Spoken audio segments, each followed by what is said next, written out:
Merhaba sevgili izleyenler, Kıbrıs'ın Sesi TV 2020 ekranlarında gündem özel programında Diyalog Medya Grubu Genel Yayın Yönetmenimiz Sayın Reşat Akar'la birlikte sizlerleyiz. Evet, bugün ağırlıklı olarak ekonomi konuşacağız. Evet, aylardır satış yapamayan esnafın umudu kamu maaşlarının yarın ödenecek olmasıyla birlikte yılbaşı alışverişi sebebiyle çarşının canlanmasında. Tabii esas beklenti 13. maaşlar ağırlıklı olarak. Bu arada marketler, pazar fiyatları cep yakmaya devam ediyor. Yapılan konuşmalar vardı, açıklamalar vardı ama maalesef ki henüz bir uygulamada göremedik. Denetimleri de göremedik. Aynen devam ediyor. Eski fiyatlara dönmek mümkün mü? Hepimizin aklındaki soru bu ama bir o kadar da umutsuzuz açıkçası. Evet, ambalajlı ürünler harici tabii seralardaki üretimde de ciddi sıkıntılar var. Dolayısıyla meyve sebzede de fiyatların uçtuğunu görüyoruz. Bu noktada da ne üretici ne de tüketici ikisi de memnun değil.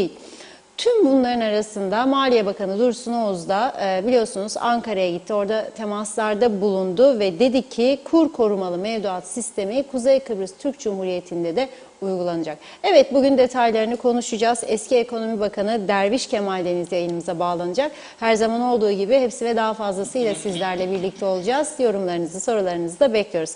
Evet Reşat Bey, merhaba. Merhabalar Funda Hanım. Herkese hayırlı günler dileyelim. 2 gün kaldı tabii yeni senenin gelmesine. Siz falcılara, malcılara bakmayınız daha kötü olacak, şu olacak, bu olacak diye. İnsanın iyi olabilmesi için hem kendisinin hem ülkesinin öncelikle üzerine düşenleri kendisinin bizzat yapması lazım. Yani aile ilişkilerinde olsun, iş ilişkilerinde olsun. Özellikle iş ilişkileri bundan sonraki süreçte çok çok önemli olacak. Neden mi? Çünkü pahalılık var. Pahalılık olduğu için asgari ücrette önemli oranda yükselme var. 4.300'den 6.080 neti, 7.000 kusur brütü. İşveren bu parayı çıkarabilmek için daha verimli çalışması gerekecek.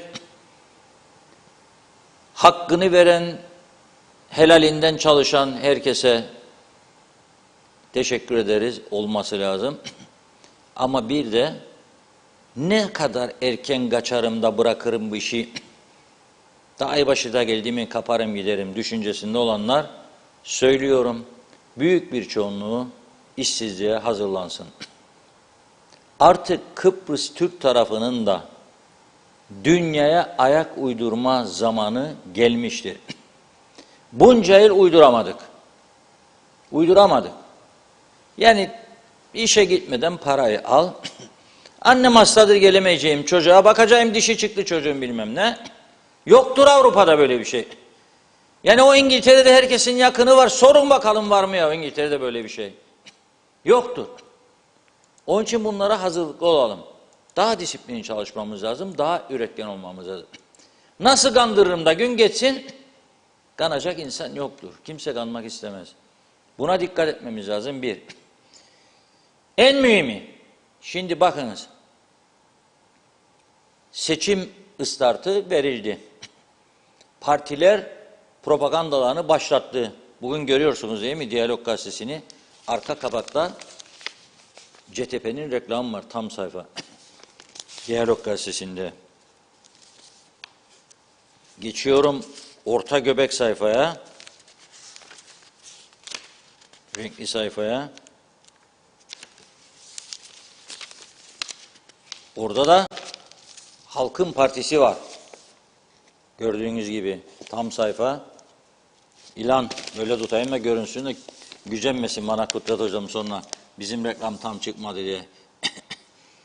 Dün de sayfa 3 TDP'nin vardı. Yani reklamlar başladı. Şimdi UBP geliyor, DP gelecek. Ve her parti, her aday projelerini anlatmaya başlayacak. Bazı partilerde adaylar partinin dışında da tanıtım yapıyorlar. O tabii kendileriyle partileri arasındaki anlaşmaya bağlıdır. Biz ona bir şey diyemeyiz. Anlaşlarsa söyleyecek bir şey yok, yapsınlar. Şimdi öyle bir duruma geldi ki partiler oy toplayabilsin diye. Çünkü halkın partilere olan, siyasete olan güveni çok azaldığı için partiler başladı daha iddialı sözler söylemeye.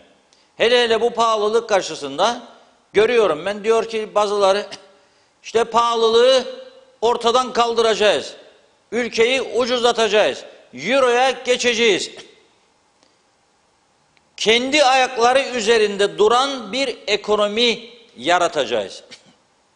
Şimdi ben daha önce örnek verdim. Bir kez daha vermek istiyorum. Ve siyasilerimizin bu örnekten ders çıkarmasını çok beklerdim. Hadi iktidarda olan Ulusal Birlik Partisi pek alışkın değildir rakamlar üzerine konuşmaya. Çok kuvvetli bir tabanı olduğu için ona güvenerek gidiyor. O daha fazla da vatan, millet, devlet, iki bayrak, iki bilmem egemenlik falan. Birçok insan da seviyor bu sözleri. Kime gidecek? UPP'ye gidecek. Çünkü işte bak devletimi koruyacağım diyor. Türkiye'den ayrılmam diyor. Sanki diğerleri ayrılmak isterse ayrılabilirmiş Türkiye'den. Onlar da ayrılamaz. Bakmayın siz ideolojik görüşler falan bir şeyler, Türkiye arada bir çatanlar olur ama ayrılamaz. İstese de ayrılamaz. Göbekten bağlıyız Türkiye'ye. Çözüm olduğu takdirde ancak. Çözüm için de şartlar el vermesi lazım. Çözümün şartlarını hem bizim hem Türkiye'nin kabul etmesi lazım. Çünkü Türkiye garantör ülkedir, unutmayalım. O yüzden ne yapmak lazım? Verdiğim örnek neydi? 1996 yılında İngiltere'de İşçi Partisi çok uzun bir aradan sonra ilk defa iktidara geldi. Ben de Cumhuriyet Gazetesi'nin İngiltere temsilcisi olarak görevlendirildim ve o seçimleri izliyorum. Dışişleri Bakanı olan, Savunma Bakanı olan insanlarla görüştüm, resepsiyonlarına katıldım, söyleşiler yaptım. Oradaki partiler, ister İşçi Partisi, ister Muhafazakar Parti, çok kolay halkın okuyabileceği manifestolar çıkarırlar. Şöyle bir sayfa elinizde A4, 8 sayfa böyle katlıyorsunuz biraz kalın kağıtta, okunabilir puntolarda okuyorsunuz ve o 8 sayfalık manifestoda adamların, İngiltere'yi yönetecek olan adamların ne yapmak istedikleri, nasıl yapacakları anlatılıyor. Biz burada bir avuçluk ülkede çalıştaylar, paydaşlar da onlardan görüş, bunlardan görüş, o görüş aldıkları örgütlerin yöneticileri ne kadar bilgilidir, hangi ülkelerde deneyim kazandılar, ne kadar proje ürettiler, hiç kimse ona bakmaz. Alalım bu örgütten de bir tane gelsin, alalım ondan da 2 kişi gelsin, işte bunlar paydaş oluyor. O biri de bilmem ne oluyor, çalıştaylar, paydaşlar, aylar gidiyor, yıllar, raporlar hazırlanıyor böyle kitap gibi. Kimse de okumuyor sonra o raporları. Harcamalar tabii devlet babadan. Zaman, maaşlar, kağıtlar, mürekkepler toplan hep devlet baba. Ne oluyor sonunda? Hiçbir şey olmuyor. Adamlar koca İngiltere'yi yönetiyor. Dünyanın söz sahibi ülkelerinden biri. Dünyayı aslında yöneten, idare eden İngilizler. 8 sayfaya sığdırıyor bunu. İşçi Partisi nasıl geldi iktidara? 2 konu. 1 eğitim, 2 sağlık. Hastaneler yetersizdi. Doktor sayısı yetersizdi. Dedi ki açacağım kapıyı, yurt dışından doktor getireceğim dedi. Bazı hastaları yurt dışına tedaviye göndereceğim. Orada ameliyat olacak, gelecek. Hangi ülke, hangi dalda başarılıysa oraya. Türkiye'ye çok sayıda hasta gönderdiler kalp ameliyatı için. Yaptılar bu dediklerini. Eğitimde de dediler tam güne geçeceğiz. Tamam mı? Şimdi ben bugün gördüm. Bir özel okulun önünden geçtim. Metehan'dan gel, Yenikent yolu, dön Başkent Hastanesi'nin. Döndüğümüzde baktık belediye kapatmış yolu, kazı yapıyor. Okulun önünden verdiler. Orada bir özel okul var. Bakıyorum, anneler, babalar veya dedeler, neneler çocukları karşılıyor. Gerçekten üzüldüm, çok üzüldüm. Bir anne o küçücük çocuğun çantasını taşıyor. Böyle omuz aşağı sarkmış vaziyette, kaldıramıyor. O kadar ağır çanta. Çünkü biz dünyanın en zekilerini yetiştiriyoruz. O çantanın içindeki o kitaplarla zannediyoruz ki dünyanın en müthiş insanları yetişiyor. Yalan, kandırıyoruz kendi kendimizi. Hala böyle bir eğitim sistemiyle gidiyor. Çanta geliyor sabah, akşam gidiyor eve. Çocuk geliyor eve, dinlenmesi lazım 3.30-4'e kadar. Okulda bu tabii özel okuldur ha, 4'e kadar, 3.30'a kadar. Devlet okulları 12. Sendikalar başka alemde. O sendikalar Kıbrıs sorunu, Türkiye'ye karşı yürüyüş, nümayiş, eleştiri falan filan, şudur budur, siyaset, miyaset. Onların derdi yoktur zaten 4 olsun, 3.5-4 daha iyi eğitim, daha başarılı gençler. Yoktur öyle bir şey. Öğretmenliği de bağladılar. Kıbrıs'tan mezun olanlar sadece öğretmen olabilir. Bitti. Bu düzeni yaradanlar vicdanlarına sığınsın diyorum. Oyu da idare et, bunu da idare et de geçsin bugünler diyerek böyle bir düzen yaradanlar vicdanlarıyla baş başa kalsınlar. Şimdi geleyim ben o çocuğa, o çantayı, nenenin veya annenin de kaldıramadığı çantaya. Evine gidecek, oturacak, annesi ona diyecek çorbacığını yaptım yedireyim. Biraz daha belki televizyon falan. Sonra çocuk diyecek, anne Türkçeden ödev var, matematikten ödev var, öğretmen kompozisyon ister. Ana bilirse ana, ana bilmese baba yardım edecek. Dersler çözülecek, ödevler. Ondan sonra çocuk yatacak. Yani 24 saatin 14-15 saati okul ve ders ile gidecek. Ve dünyanın en büyük bilim adamları Kuzey Kıbrıs'tan çıkacak. Yani kimyada, fizikte, dünya birincisi. Matematikte, bilgisayar programlaması falan çıkacak. Çıkan vardır ha. Ama Amerika'da yetişmiş, orada yaşıyor. Bildiğim Kıbrıs'ta var. 1,5 milyar dolara sattı şirketini. Yayınlamıştık da burada haberlerini. Şimdi ne yaptı İşçi Partisi o zaman? Dedi ki bu hastaneleri artıracağım. Doktor sayısını artıracağım. Dıştan doktor getireceğim. Dışarı hasta yollayacağım. Geçti eğitime. Eğitimde dedi şu kadar daha fazla sınıf, şu kadar daha fazla okul, şu kadar daha fazla öğretmen ve homework club'ları kuracağım dedi. Ev ödevleri kulübü. Nedir bu kulüp? Çocuk 3.30-4'e kadar okulda değil mi? Şimdi gündüz matematik hocası anlatmıştır kendisine bir şeyler. Anlamadı dersi. Ders bittiğinde çocuk gider. Öğretmenim der. Dokanır üstüne. Bana bugün sen bu dersi anlattın ama anlamadım. 1. Anlamadığım dersin ödevini nasıl yapacağım? 2. Yardım isterim. O öğretmen bir kişi de olsa yardım isteyen 4'te okuldan çıkamaz. 4'ten sonra homework kulübüne gider. Orada o çocuğa hem dersi anlatır bir daha, ödevini de yapar. Güle güle git evine, istirahat et, oyna. Uyku vaktin geldiğinde uyu. O 4'ten sonraki saati sadece devlet öder öğretmene. Yalanı dolanı da yok bunun. Kayıt altında. Şimdi nereden bulacaksın bu parayı? Tabii halk, İngiliz halkı akıllı, açık göz, sorgulayıcı, bizim gibi değil. Biz olsak bulacak be bir yerden. Öyle deriz değil mi? En kolay cevap verir. Bulmayacak olsa der onu sana. Demez onu bana. Bulacak. Nereden mi? En kötü ihtimal Erdoğan ne olacak Türkiye'den? Hiç bırakır bizi anavatan. Bırakmaz. Doğru. Böyle diye geldik. Kendimizi dünyanın en açık göz siyasileri, en açık göz halkı, en açık göz öğretmenleri, en açık göz de öğrencileri zannettik. Bu dünyada artık bu çark böyle dönmez. Ekmek aslanın ağzında çok iyi yetenekleri olan, başarılı olanlar ileride iyi iş sahibi olabilecekler. Şimdi dedi ki bu parayı nereden bulacağım?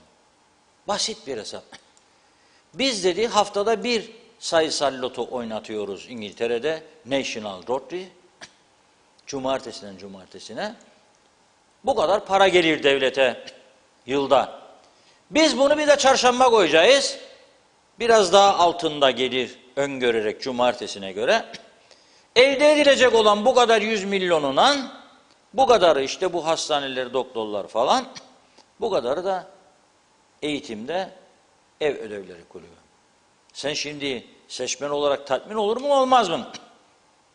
Seçim bitti, İşçi Partisi kazandı. Ha bir de işte bizde sol parti oldu mu hep ya Türkiye sövecek, Türkiye eleştirecek, federasyon ölürüm de federasyon yoluna başka bir şey olmaz. Tek yol devrimdir be arkadaşım, hadi gidelim. Yes be annem falan filan. Böyle gitmesini isterler. Yok ama sol böyle değildir dünyada. Sol halkını, devletini, milletini seven bir gruptur.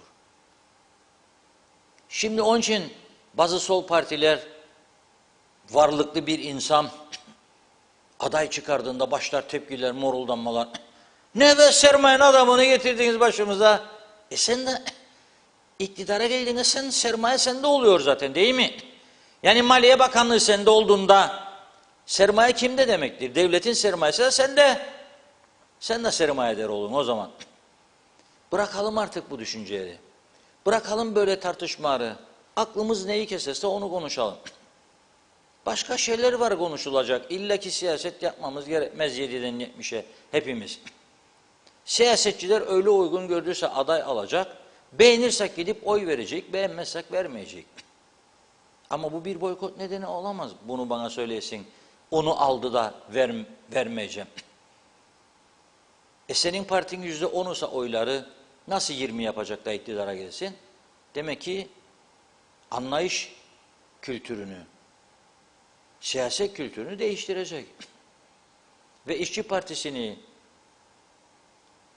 3 dönem iktidarda tutan Tony Blair, ilk seçim ıstartını ilk hızlı trene binerek Virgin Company, Virgin Atlantic var uçakları, İngiltere içinde trenleri, ilk hızlı treni geçip Çarşıbaşı'nın yerine orada direksiyon elinde patronunla beraber yapmıştı.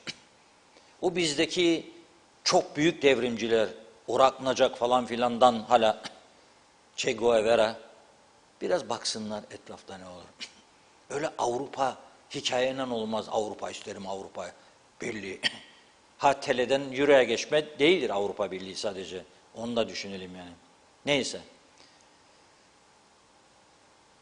Bakıyorum ben şimdi gördüğümde bugün anne çantayı omzuna koydu, omzu aşağı devrildi. Dedim ya bu çocuk taşısaydı bu çantayı. Ki taşıyanlar da var. Nasıl olacak? Peki biz bu seçime giderken söylüyoruz onu bunu. Kendi ayaklarımızın üstünde durmayı her seçim herkes söylüyor. Nasıl duracak? Bir tanesine bakarım. Şu ana kadar görmedim. Kıp'taki ne yapacaksınız? Her gece karanlık var bu ülkede. 1 milyar da borç var. 3'e ürettiğimi diyor. 1'e satarım. 2'de zarar var her meselede. Nasıl durduracaksın elektrik zararını? Nasıl ödeyeceksin 1 milyarı? Bu %200 zam yaparsan bu vatandaş seni nasıl ayakta tutacak mı? Peki bu kurumu nasıl yürüteceksin? Bir proje, bir düşünce. Şimdi derse ki özelleştireceğim 650 kişi hücum üzerine. Oy yok buna. Devirin bu partiyi. Diyemez. Hazırlığını yapsın da seçimden sonra ona da partisi izin vermez. Halka yalan söyleyemeyecek. Halka ne söylüyorsak onu yapacak. Nasıl? Böyle gidecek. Devamlı böyle elektrikleri kesecek. Biz bağıracak, karanlıkta kaldık diye. O biri gidecek bakkalda mum bulamayacak. Diyecek mum fiyatları da böyle zamlandı. İşte biz dünyanın işte o dediğim gibi o ağır çantanın üzerine çıkan büyük diplomalar alan falan profesörlere kadar erişen biz Kıbrıs Türk toplumu bu şekilde yaşamaya devam edecek. Demek ki bir yanlışlıklar var bir yerde. Dünyada nüfusa göre en fazla profesörün olduğu bir ülke nasıl olur da bu durumlarda olur ya? Ya biraz düşünelim. Nasıl olur? En fazla profesör nüfusa göre bizde, Rumlarda yoktur diyorum size. Bakın yoktur. Bir profesör beni belden bir ufak diz kayması oldu. Bel fıtığı meselesi. 24 saat içinde ameliyat. 2 defa MR çekti bana 15 gün içinde. Başka çaren yok dedi. Güneyde profesör olmayana gittim. Yok dedi. Aldı MR'a baktı bana dedi. Ama dalga geçer ya bu arkadaş sana dedi. Senin ameliyatlık durumun yok. Bunun üzerinden inanın inanmayın 10 yıl geçti çok şükür. 10 yıl ama yatırıyordu beni baş profesör. Küçümsediğim için söylemiyorum. Çok iyi profesörlerimiz de var ama yani önemli olan fazla profesör çıkarmak değil bizim üniversitelerimizden. Yani üniversitelerimizde biliyorum dünyanın en saygınları arasındadır ama bu işe bir çeki düzen versinler de bu iş kendi kendimizi gandıra bir yere gidemeyiz. Belirli kişiler biraz sermaye yapar, büyük para kazanır ama toplumun ezici bir çoğunluğu işte bugünkü sefil hayatı yaşar. Bu budur. Ben şu anda çok şükür ki Allah'ıma şükürler olsun siyaset dışıyım. Rahatlıkla bunu söylüyorum. Beğenen beğenir, beğenmeyen beğenmez. Herkesin fikri kendine. Ama ben gördüklerimle kıyasladığımda bunu meslek hayatımla, dışta gördüklerimle, okuduklarımla çok büyük yanlışlar görüyorum.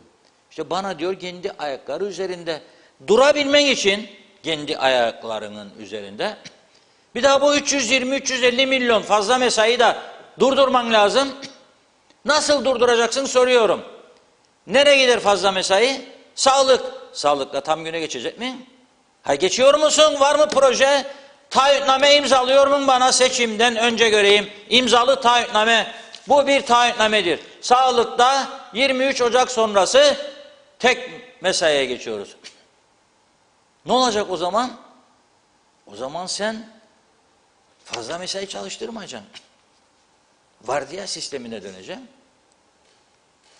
Ve ödemeyeceksin fazlalıkları. Ama adam eksiği çıkacak. Alacaksın.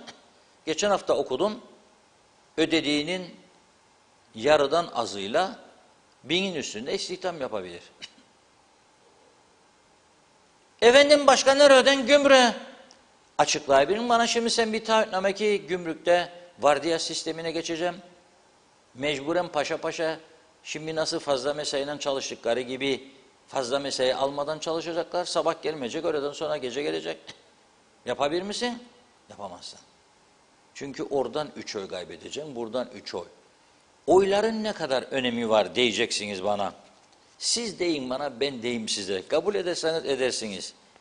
De bana deyim sana derdi. Turizm Bakanı'nda sepet yapan bir arkadaşımız vardı. Fuara gitmiştik. Yeni tanıştık. Öyle dedi. Reşat Bey, de bana deyim sana. Ben de dedim ne deyim sana, ne değilsin bana. Şimdi ben deyiyorum size. Siz de deyin bana. Dün seçim kurulu açıkladı. 203 bin seçmen varmış hepsi. Bak ne büyük ülkedir ama düşünün. Aylardır bununla yatıp 1,5 yıl kurultaydır o geldi bu gitti iktidar tek başına ikili koalisyon falan filan. Büyük ortak küçük ortak. 203 bin seçmen. Basit koyuyorum ha işleri. %20'si sandığa katılmasa ki %40'tır şu anda. Yapılan bütün kamuoyu araştırmalarında %40. Ben 20 koyuyorum. %20'si katılmasa 160 bine düştü. Sandığa giden. 405 tane aday varmış. 405. Bu büyük bir ülke. Düşünün siz demokrasi, işte bütün dünya bizi takip etmesi lazım. Demesi lazım. Be arkadaşlar ama bakınız bir yanlışlık yapıyoruz. Biz demesi lazım. Birleşmiş Milletler Örgütü, Avrupa Birliği. Biz yanlış yapıyoruz, haksızlık yapıyoruz. Ya o tanımadığımız bir bölge var Kıbrıs'ın kuzeyinde. Biz bu adamlara ambargo uyguluyoruz, tanımıyoruz. Avrupa Birliği üyeliği imkanlarını tanımıyoruz, para vermiyoruz. Şudur budur. Halbuki bu insanlar dünyanın en demokratik insanları, demokrasi bunlar. Kampı, demokrasi patronları. Ya bu Kıbrıs Türk toplumuna biz haksızlık yapıyoruz. Siz bu adamlara önemli görevler vermeniz lazım. Birleşmiş Milletler Genel Sekreter Yardımcılığı, işte Kızıl Haç Başkanlığı, bölgesel başkanlıklar Cenevre'de, Viyana'da, Avrupa Birliği komisyonlukları, sağlık komiseri neden bizden olmasın? Ali Pilli Bey mesela, Avrupa Birliği Sağlık Komiseri veya bir tanesi Tahsin Bey Dışişleri, dıştan sorumlu, savunma politikaları yüksek komiseri. Düşünün siz, her 400 seçmene bir tane aday düşer. 400 kişiye bir aday. 160 bin kişi oy kullanırsa 400 seçmen aday var. 405, 400'e düşürdüm. 160 binde en iyi ihtimal katılım olacak. Bu 120-110 bin de olabilir. 400 aday yarışacak. Her 400 kişiye bir aday. Bu yani Nobel ödülünü hak etmez mi yani bu toplum, bu ülke? Yani gerçekten. Ama ben diyorum ki önce bir yakın ülkeden ne kadar psikiyatrist varsa psikolog bize göndersinler. Böyle bir anda 10 bin kişi gelsin, uçaklar insin Ercan'a, hepimizi bir kontrolden geçirsin. Bir şeyler var çünkü. Yani hiçbir ülkenin başaramadığını biz başardığımıza göre psikologlar bizim bu ruh halimizi ortaya çıkarması lazım. Ve örnek göstermesi lazım. Gidip başka toplumlara, İsviçrelilere, Avusturyalılara, Almanlara, Fransızlara, İngilizlere, Amerikalılara. Ey Amerika dünyayı idare eden ama bak bunların yaptığını sen yapamıyorsun. Gerçekten öyle. Baktığımda bugün çok dikkatimi çekti bu rakam dedim. 400. Çok güzel bir olay. 405 aday, 160 bin kişi oy kullanırsa her 400 kişiye bir aday. Onun için diyorum rakam zaten müsait. 400'ünü de milletvekili yapalım. Ne kaybedeceğiz yani bundan? Ne kaybederiz? 405'i de geçmiştir bu seçim sınavını. Bitti seçimler zaten orada sona ermiştir. Tümü. Kimler hükümlü olacak, bakan olacak? Onun da kolayı var. Her partiden 2'şer kişi mesela 7 parti girdiyse seçime 2'şer kişi 14 bakan. 5'er olsun. Benim şikayetim yok. 35 tane. 10'ar olsun. 70 tane bakan ne olacak? Ne zararı var yani? Kimlerin bakan olabilir? Ayırın mesela bakanlıkları. Bayındırlık Ulaştırma Bakanlığı ayırın. Ulaştırma Bakanlığı, Bayındırlık Bakanlığı, Denizcilik Bakanlığı, Karayolları Bakanlığı, Su İşleri Bakanlığı ayırabilir. Çok güzel. Su işlerinden sorumlu Devlet Bakanlığı. Gayet güzel. Neden ayırmıyor? Turizm ve çevre. Çevre dairesi var. Çevre Bakanlığı ayrı olsun. Çevre Bakanlığı ona baksın. Turizm ayrı olsun. Turizmde bölümlere ayrılsın. Girne Limanı'ndan sorumlu Devlet Bakanlığı. Mausa Turizm Limanı'ndan sorumlu Devlet Bakanlığı. Yapılabilir bunlar yani. Hiçbir şey kaybetmeyiz. Ben bunlara sıcak bakıyorum gerçekten. Yani bu ülkeyi tanıtmak için artık bir şeyler yapmamız lazım. Yani benim 28 ülkede temsilciliğimin olması bir şey getirmedi görüyorum.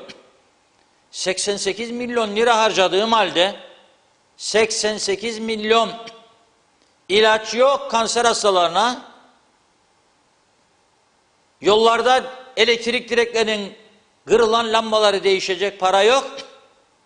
Devlet sanatçıya ödül veriyor. Zarfın içini boş veriyor. Para yok 10 bin lira. 5 tane sanatçıya 2'şer bin lira 6 sanatçıya. Ama bu devlet 88 milyon 28 temsilciyle ödüyor. Ve bizi tanıtamadılar. Yani hiçbir ülke tanımadı bizi ama bunları yaparsak bizi tanırlar. Emin olun İngiliz gazetelerde yazar bizi, Almanlar da, Fransızlar da. Hiç şakası yok bu işin. Bir numara alır bayrağı gideriz. Bayrağımızın rengini de öğrenirler. Hiç bundan kaçamakları yoktur. Çünkü bir şeyler yapmamız lazım. Zamanı geldi. Bir şeyler yapmamız lazım. 400 milletvekiline sahip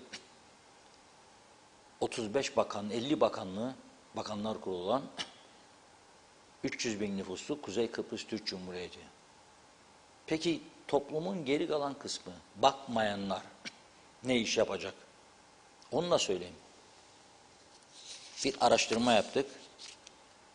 Yani boş konuşmamak için önce araştırıyoruz, sonra bir şeyler söylüyoruz. Bunun fazlası var, azı yok ha. Mesela hangi bakanlıkta neler var? Kaç daire var? Turizm ve Çevre Bakanlığı'nda 5 tane daire, 5 müdür. Dışişlerinde 10 müdürlük, 10 müdür, 28 dış temsilcilik. İçişleri 4 daire, 4 müdür. Bunun dışında kaymakamlıklar, muhtarlıklar, birimler, komisyonlar. Maliye 6 daire, 6 müdür, birime bağlı bulunan olmayan ayrı merkezler. Enerji, ekonomi 4 daire, 4 müdürlük ve birçok kurum. Eğitim, kültür 7 daire, 7 müdür, onlara bağlı 3 kurum. Tarım, doğal kaynaklar 6 daire, 6 müdür, 8 de kurum ve kurum müdürü. Bayındırlık, ulaştırma 8 daire, 8 müdür, 5 de bağlı kurum. Sağlık 4 daire, 4 müdür. Çalışma, sosyal güvenlik 5 daire, 5 müdür. 15 müsteşar, 11 özel kalem müdürü. Sekreter ve danışmanlarda sınır yok. Kim ne kadar danışman isterse alsın ve sekreter, yapacağı bir tek şey var. Yazar 2 satır bir mektup, bir yazı Bakanlar Kurulu'na önerge. Bakanlığımıza bağlı dairelerde istihdam edilmek üzere 11 tane danışmana ihtiyacımız vardır. Danışman alıyor oraya, otur bir köşeye ve seçimlerde az mı yardım ettin bana? Sen ettin, ben de sana edeceğim. İşte öyledir bu iş. Karşılıklı, Allah kerim bir sonraki seçimlere. Otursun bir köşede. Bir şey yapmaya gerek yok. 150 de müşavir var. Evde oturan müşavirler. Mecburiyetten. Onlara sorarsak onlar da rahatsız diyor. Biz bu oturduğumuz yerde bu parayı aldığımız için rahatsızlık duyuyoruz. Tamam mı arkadaşım? Bize yapmasınlar bunu. Peki dön daire. Nereye döneceğim? Müdürüdüm. Gideceğim donmuş aralığının altına oturacağım orada. Şu atadılar müdür. Ben bilmem bu kadar üniversite bitirdim, bu kadar kitap okudum da o geldi. Durum bu. Nasıl buluyorlar? İşte öyle buluyorlar. Bu kadar çok dağıldığı için. Kendi ayaklarımın üzerinde duracağım. Nasıl? Ayaklar sağlam ise. Sen o kadar çok makam yarattın ki kendi kendine. Ne olduğuna bakmaksızın, boyunun ölçüsünü almadan 42 numara ayakkabı, 46 numara ayakkabı giymeye kalktın. Duramazsın ayaklarının üstünde. İmkan ve ihtimal yoktur. O kadar çok makamlar yarattınız kendi kendinize ki aslında tümü sahte bu makamların. Biz dahi biliyoruz sahte olduğunu. Ve devamlı sen bunları değişiyorsun. Nereden bulacaksın sen? Yetişmiş su konusunda, karayolları konusunda, telefonculukta, bilmem nerede, şehircilikte nereden bulacaksın bu kadar yetişmiş adam? Yeni mezun olur, geliyor 2 sene sonra müdür yapıyorsa onu, ne kadar tecrübe var? Hangi ülkelerde, hangi projelere katıldı? Da ondan fikir alıyorsun sonra çalıştaylar, paydaşlar, maydaşlar. Ya tamamen bir film var, dizi vardı hatırlarsanız, Yalan Rüzgarı diye. Adı budur. Republic of Cyprus, Yalan Rüzgarı. Bu rüzgarın etkisi altında kala kala bugünlere geldik. Şimdi vatandaşın derdi kendi ayakları üstünde durmak meselesi değil. Vatandaş dizlerinin üstünde yürüyor arkadaş artık.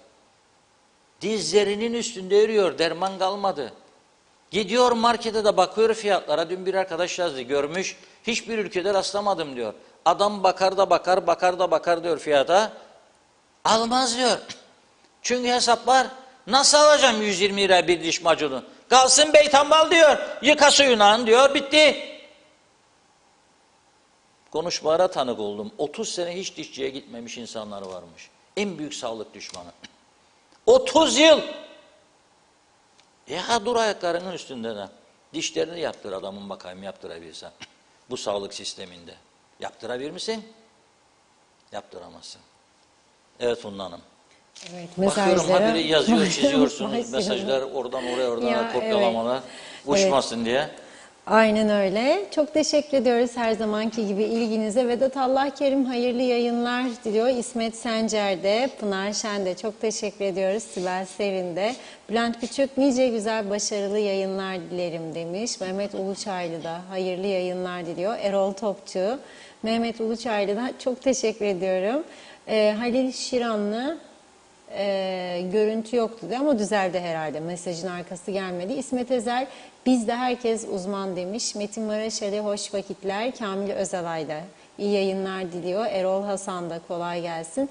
Engin Sedat Tözün evet mutlu yıllar dilerim. İnşallah yeni yıldaki seçilecek parti veya partiler, başbakan, bakanlar, Toroslara değil Beşparmak dağlarının eteklerinde yaşayan insanları düşünerek icraat yaparlar. Toplumu rahatlatırlar. Raif Erdal, bilim adamları çıkmaz mı Kıbrıs'tan? Bizim kusurumuz tektir. Bizde fasulyeyi pişiren aynı servis yapanlar değişir. Yoksa keşke fasulyeyi pişiren biz oluruz demiş. Erdoğan kime yollar parayı diyor. Ulus Çomunoğlu Kıbrıs'ta neden uygulamazlar bu mevduatlara da kur korumalı uygulamayı diye yazmış. Uygulanacak, konuşacağız. Nazime Nalbant iyi yayınlar, zevkle dinliyorum. Londra'dan herkese sevdiklerime selamlar, sevgiler. Bu yılımızın son çarşamba gününde inşallah sıkıntılar bu yıl bitmesiyle artık son olur. Bir de Kıbrıs halkını idare edenler bu defa diyor daha çok düşünürler. Halkına nasıl faydaları olacak? Onun için kendilerini hiç düşünmesinler. Önce memleketini, bu zamları da nasıl halkın yüzünü güldürmeye bakacaklar. Her senede seçimler olsa ülkemizde nasıl kalkınacak? O kadar çok paralar gidince halkın daha çok zararları olacak diyor. Sıkıntılar çektiriyorsunuz halka. Onun için çok herkes seçime gitsin demesin. Ben giderim bir oy bir oydur demiş. Seçime gitmem demeyin diyor. Gidin bir oy bir oydur. Evet, Ayten Güler Hasgören o da iyi akşamlar diledi. Turgay Gezen kendi ayakları üzerinde duran bir ekonomi yaratmak sadece sözde olmaz. Bunun için üretimin artırılması ve tasarruf tedbirlerinin devreye konulması gerekir. Peki bu nasıl olacak? Öncelikle kamu reformunun hayata geçirilmesiyle işe başlanacak. Çünkü kamudaki verimsizlik bütçe üzerindeki en büyük yükü oluşturmaktadır. Bütçe üzerindeki açığın en büyük nedeni budur. Ancak gördüğüm kadarıyla siyasiler bu konuda isteksizdir. Çünkü hiç kimse kendi tabanını gücendirmek istemez. Fakat bu da böyle devam edemez. Bir devlet kaynaklarının %80'ini cari ödemelere harcarsa o devletin yatırım yapıp büyümesi diyor mümkün değildir. Fevzi Mehmet Çaoğlu iyi akşamlar, iyi yayınlar diledi. Erol Hasan da Avustralya'dan iyi yayınlar diliyor bize. Ayten Güler Hasgören, Reşat Bey dilinize sağlık. İzmir'den sevgiler, selamlar. İsmet Ezel, günler yanaşınca karmayı birkaç kez daha tarif edin lütfen demiş. Fikret İpekçioğlu, kim duyar sizi böyle bir açıklamayı çocuklar bile yapar. Ucuz satılan yerlerden alışveriş yapın açıklaması. Tek kelimeyle hayal kırıklığı oldu diyor. Mustafa Özcan herkes kendi tercihlerini yaşar yazmış. Doğan Faryalı eğitim konusu tekrar gözden geçirilmeli. Mesela dedi bir ana dil, 2 bir yabancı lisan, matematik, teknik sanat uygulamalı, 5 kendi mesleki seçimi özel ders. Şimdi bilgisayar internet devri isterse her şeyi kendi öğrenebilir. Bu sistemle eğitim gören hiç işsiz aç kalmaz. Barış Erfinike de iyi yayınlar diliyor. Zehra Sencer de Karpaz'dan bize selamlarını, sevgilerini yolladı. Diyor ki süpersiniz, kahvemi yudumlarken sizleri evimizde konuk ederek doğru haberi alıyoruz sevgilerimle. Çok teşekkür ederiz. Sözer Hasan, evet bu küçük çocukların taşıdığı çantalar o kadar ağır ki siz bile taşıyamazsınız. Bir de düşünün ki tam güne geçseler valiz gerekecek. Okulda dolaplar da oluyor. Ömer Bozkara vezirler, Reşat Bey demiş süte, hellime, gaza, akaryakıta zam olunca sorun olmaz ama kıptek olunca bu da sorun olmamalı diyor. Eleştiri konusu bile değil. Bugün Kıptek'i kaparsak, özelleştirirsek kim alacak? Aksa alacak. Aksa da elektriği 2 lira 30 kuruşa satacak zarar etmesin diye. O zaman değişen bir şey de olmayacak diyor Ömer Bey. Demiş ki evet eleştirmeyin. Saygılar. Abey Hüseyin, Reşat Bey bugün denizde dalga bırakmadı yazdı. Vedat Özkan, evet Reşat Bey, Funda Hanım iyi akşamlar. 1 yıldır vekillere yazıyorum, bana cevap veremiyorlar. Türkiye'nin sosyal ekonomik yapısı, üretimleri, sanayisi, turizmi, ihracatı, parlamenter sistemi rahatlıkla kaldırır. Fakat KKTC'nin nüfusu, ekonomisi, icraat, sanayi işte hepsi parlamenter sistemi kaldırmıyor diyor. 5 ilçesi olup da 28 belediyenin olması başlıca büyük sorun. Bazı üniversite hocaları Kuzey Kıbrıs'ta 27 üniversite diye seviniyor. Pandemide bu okulların hepsi kapalıyken fabrikalar üretim yapıyordu. Fikret İpekçioğlu, ilaçları konuşacak yürekleri bile yok demiş. İnsan sağlığını düşünürlermiş. Hadi gidin evinize diyor, yazıklar olsun. Şahidoğlu da sağlıklı yayınlar. Az önce marketten geldim, moralim bozuktu. Çok pahalılık devam ediyor. Değerli Reşat Akar, iyi ki varsınız. Güldürdün beni. İnan bir tane bile akıllı bulamayacaklar. Saygılar, sevgiler. Nazime Nalbant, demek ki okumuşlukla da demek düşünürüm olmuyor mu? Neden bu küçük adamızda 2 sene bile idare edemiyorlar? Bu kadar çok aday bu küçücük adada neden oluyor demiş. Büyük olan memleketlerde bu kadar aday yok. Herkes milletvekili, rahat koltuklar mı isterler? Örnek olmalıdırlar. Her seçimde inşallah daha iyi olacak derler. Bu defa giden gelenleri aratır. Böyle olmasını hiç istemiyoruz. Bu defa nasıl olacak soruyorum, üzgünüm. Alex Bey diyeyim, soyadı da Alex. Sol partileri diyor eleştirmeyin. Hiçbir zaman ülke bu kadar kötü olmadı. Dörtlü koalisyonda 17 ay boyunca Türkiye'den tek bir kuruş talep edilmedi. 13'lerde maaşlarda ödendi. Hiç yardımsız ülkesine kötülük yapanlar bellidir demiş. Akçay Muhtarlığı iyi yayınlar diliyor. Eser Yurteri de. İsmet Ezel, daire içi rotasyon şart. Memur izinde, diğer memur bu işi ben bilmem diye biz de hiç danışman olamadık dedi. Soner Sabriler, halk ekmek parası bulamazken 13. maaşları neden kanser hastalarına, çok gereken yerlere neden hibe etmiyorlar? Sanırım bu seçimde %40 ancak sandığa gidecek. Gidecek olanlar da adayların eşi, dostu, ailesi olacaktır. Vedat Özkan, dünyanın hiçbir ülkesinde 38 yılda kurulacak yeni hükümetle birlikte 26 hükümet yok. Ortalama ömrü 16 ay, ekonomi, siyasi partiler batırıyor ekonomiyi. Faturayı masum halk ödüyor. Ben Türkiye'de 360 gün boyunca patates 2 lira 5 lira arası alıyorum. Kuzey Kıbrıs'ta nasıl 18 lira olur? Bu vicdansızlıktır, ahlaksız ticarettir demiş Vedat Bey. Evet. İsmet Ezel, jilet bir yerde 35 lira, bir yerde 21 demiş. Bülent Küçük, bugün dünya ölçeğinde çok başarılı olmuş dünya vatandaşı olan Kıbrıslı Türkler bulunmaktadır. Örneğin bugün İngiltere'de Avam Meclisi'ne kadar girebilmiş olan soydaşlarımız bulunmakta. Asıl soru şu, dünyada bu yerlere gelebilen yurttaşlarımız olmasına karşın neden ve niçin bizler bu küçücük ülkede bu hallerdeyiz?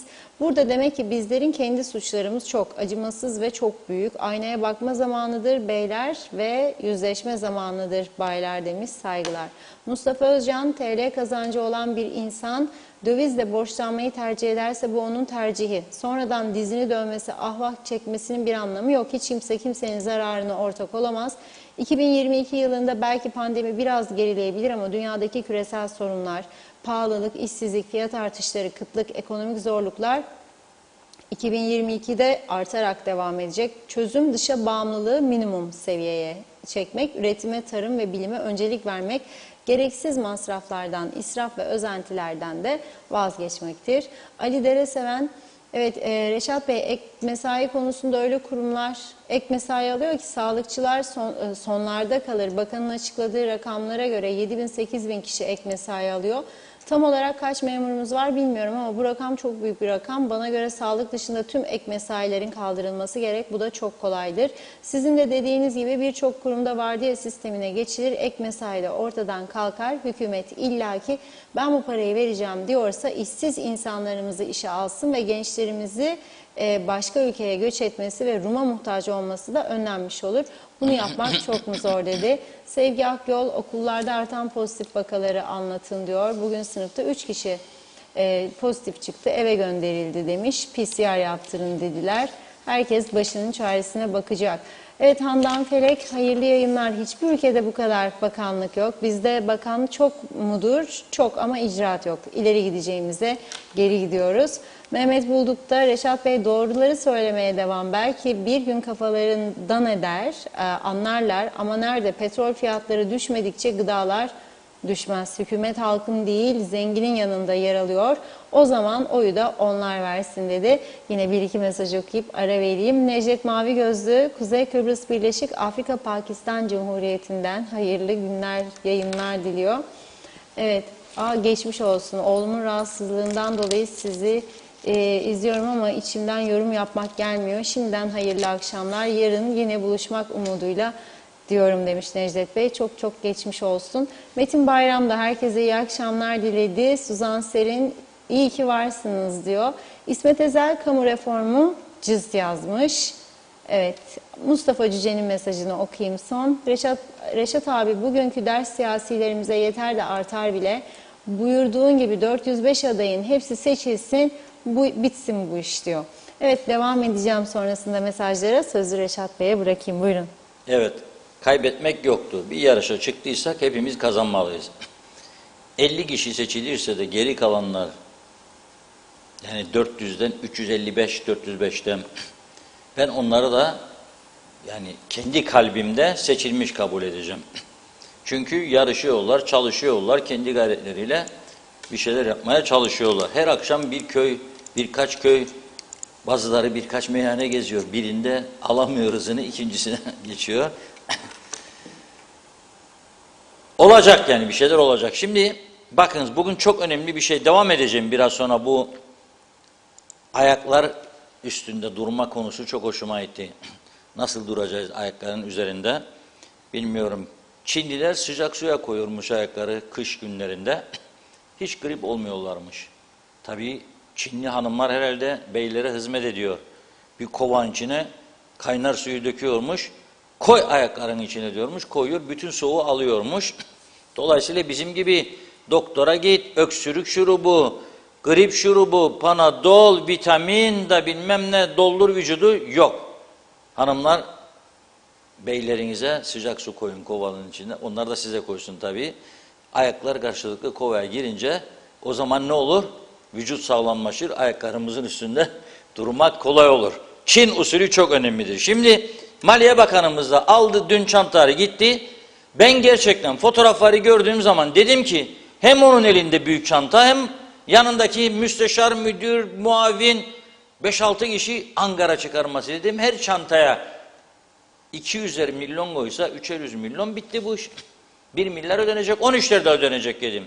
Meğer çantaya para koymamışlar, evrak koydular da gittiler konuşurlar. Kaç paralık mevduat var KKTC'de? Acaba Türkiye'deki uygulamayı biz de yapabilir miyiz? Şöyle diyor, Türkiye'deki diyor kur korumalı mevduat sisteminin KKTC'de de uygulanması konusunda fikir birliğine varıldı. Maliye Bakanlığı'ndan yapılan açıklamada beraberindekiyle birlikte çeşitli temaslarda bulunmak üzere Ankara'ya giden Bakan Oğuz geri döndü. Oğuz bu temaslar içerisinde Türkiye Hazine ve Maliye Bakanı Nurettin Nebati ile görüştü ve hem hayırlı uğurlu olsun dedi. Yeni değil, orada da bakanlar devamlı değişiyor bu ara. Merkez Bankası Başkanı en hızlı değişen ülkedir zannederim Türkiye, ana vatanımız sağ olsun. Devamlı değişiyor. Heyetler arası görüşmede işte bu konu ele alındı diyor ve diyor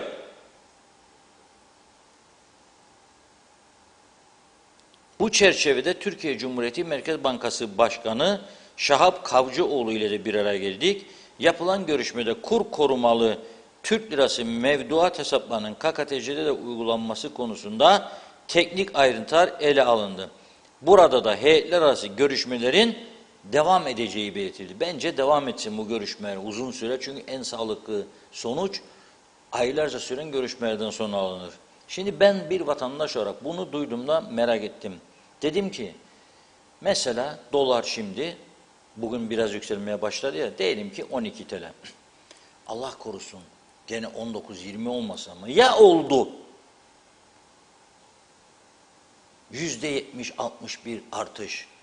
Banka bana TL'me 13-14 verecek. Aradaki farkı hadi Türkiye Merkez Bankası elinde bas diyecek. Makineyi basacak, paralar çıkacak, verecek. Ben nereden bulacağım? Türkiye o kadar büyük farkı verecek mi bize? Nasıl verecek bilmiyorum. Anlamadım bu konuyu. Dolayısıyla eski Ekonomi Bakanımız ve Mali Murakip, şimdi de CTP milletvekili adayı Sayın Derviş Kemal Deniz'den rica edeceğiz bu konuyu bize aydınlatsın. Nasıl olacak bu iş, olabilir mi diye kendisiyle canlı bağlantı kuracağız. Hazırsa Hemen tabii. soralım hattımıza. Derviş Bey merhaba. Selamlar Derviş Bey. Selamlar efendim. Hayırlı uğurlu olsun vatana millete adaylığınız diyelim. Teşekkür ederim. Şimdi Çok sağ olun. bu kadar işin gücü olan bir adamın işi gücü bırakıp siyasete girmesi gerçekten büyük bir fedakarlık diyeyim ben. Çünkü ihtiyacınız yok normalde siyasete girmeye. O yüzden herkes yapmaz bunu. Şimdi nasıl karşıladınız bu Ankara temaslarını, Maliye Bakanı'nın bu kur korumalı mevduat sistemi bizde de uygulanabilir mi? Uygulanırsa biz nereden bulacak farkı? Yani bizim baskı makinesi var burada ama para basmaz, kağıt basar, gazete basar. Nereden basacak bu parayı da verelim?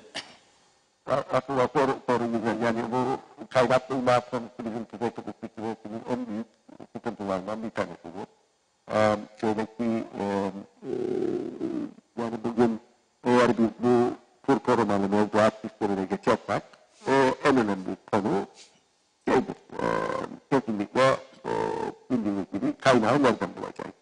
Şimdi zaten önce ben şeyi biraz bahsedeyim. Yani birinci derecede bu kaynaklanmanın sıkıntı ama benim gördüğüm kadarıyla bugün Sayın Maliye Bakanı Ankara'da gerekli görüşmeleri yaptı Türkiye'de ve yaptığı görüşmeler sonucunda işte bu konu devam edecek diye bir işte teknik heyetler görecek diye bir şey yaptı. Çünkü biliyorsunuz Kuzey Kıbrıs Türk Cumhuriyeti, Türk Lirası bölgesi ve resmi para birimi Türk Lirası ancak Kuzey Kıbrıs Türk Cumhuriyeti ayrı bir ülke ve burada Türk Lirası mevduat Türk bankacılık sistemi içinde değil. Yani bundan dolayı Türkiye yapılan bu ziyarette teknik olarak yurt dışı sayılan bir bölgede yani Kuzey Kıbrıs Türk Cumhuriyeti teknik olarak yurt dışı sayılır. Türk Lirası tutan mevduatlar için Türkiye'deki uygulamanın geçeri sahip sayılmasına karar verecek olan yer Türkiye'ydi. Benim anladığım kadarıyla bu görüşmelerden Türkiye bu kadar yeşil ışık yaptı. Yeşil ışık yaptı da bu konuda biz bunu uygulamaya geçirirsek biraz önce sorduğunuz soruya gelir. Bizim bu uygulamanın finansmanı, daha doğrusu kaynağı var mı?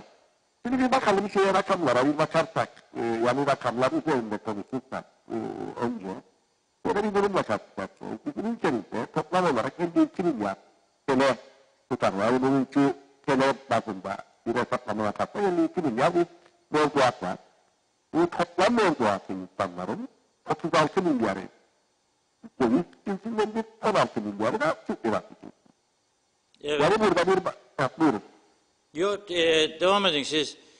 Evet, Bizim baktığınızda ama mevduat miktarımız belli mi? Bizim dövizde ne kadar var, TL'de ne kadar döviz var? önemlidir. Yani 52 milyardır toplam mevduatımız. Ne 52 kadar? milyar TL'dir. Kaç? Efendim? Ne kadardır mevduatlar? 52 milyar Türk lirası. 52 milyar dövizin tümünü TL'ye çevirsek 52 milyar oluyor. Yani dövizle Türk lirası beraber yaparsak hepsi beraber 52'dir. Ama sadece döviz alırsak 36 milyardır. Evet. Yani 52 içinde. Fena değil Ama yani. bunun içerisinde buna da dikkat etmemiz gereken bir şey var. Türkiye'de bu kur korumalı mevduat sistemine geçebilen sadece tasarruf mevduatlarıdır. Yani şeyler değildir. Bütün mevduatlar değildir. Sadece tasarruftur. Yani 36 milyar döviz mevduatın içinde tasarruf olan 26 milyar. Yani şirketlerin veya ticari mevduatlar dışında olanlar 26 milyardır.